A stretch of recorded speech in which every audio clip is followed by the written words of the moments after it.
한수지 기자, 부산의 덕천 지하상가에서 벌어진 폭행 사건이 논란이 된 가운데 과거 데이트 폭력 사건들도 재조명되고 있다.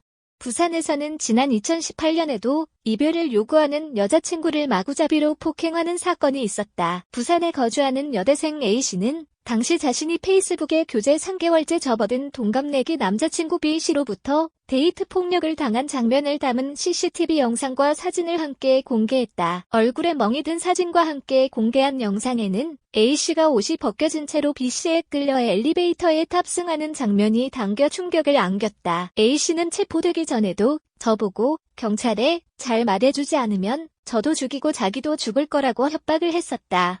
끔찍하다면서도 데이트 폭력 피해자들이 보복이 두려워 숨기는 분들이 많더라. 저를 보면서 용기를 내 알렸으면 좋겠다라고 밝혔다. 지난 2월 헤어진 여자친구가 새로운 사람을 만나자 이에 앙심을 품고 갖은 데이트 폭력을 저지른 30대 남성은 결국 실형이 선고되기도 했다. 해당 남성은 여자친구가 경찰에 신고하겠다라며 반항하자 손바닥으로 얼굴을 5차례 때리고 협박한 혐의 등을 받고 있다. 폭행, 주거침입, 협박, 업무방해 등의 혐의로 기소된 남성은 징역 1년 6월을 선고받았다. 하지만 데이트 폭력만으로 실형은 받는 경우는 드물다. 데이트 폭력에 대한 별도 처벌 규정이 없다 보니 일반 형법이 적용돼 폭행 입건 시 대부분 벌금형 정도에 그친다. 최근 한 20대 여성은 남자친구에게 폭행을 당해 코뼈와 갈비뼈가 부러지는 등 전치 6주의 중상을 입었다.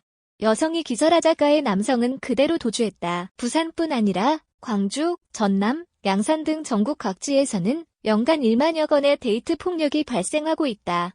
데이트 폭력은 폭력, 상해 비중이 가장 높고 체포, 감금, 협박 검거 건수도 연간 1천여 건 이상 발생한 것으로 알려졌다.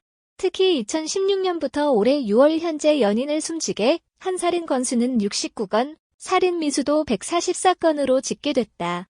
연인 사이에 발생하고 있는 스토킹, 주거침입 등 경범죄는 매년 증가 추세다. 그럼에도 스토킹 범죄에 대한 처벌은 현행법상 최대 벌금 10만 원에 불과한 실정이라 더욱 강력한 조치가 필요하다는 지적을 받고 있다.